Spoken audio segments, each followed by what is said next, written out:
way more sensitive than most human beings to being around live microphones and what that means. Yeah. So, let's see. I've said for years, you're never going to get through this because I won't show up.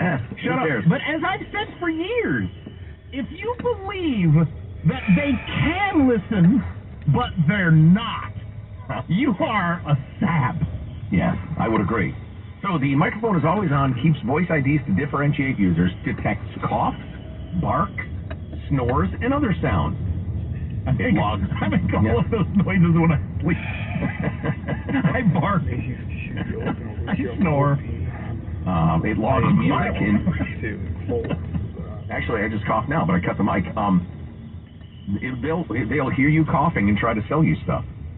Oh my God! Yeah. Oh my God! They hear you coughing, and that's why you're ending up with ads for, NyQuil.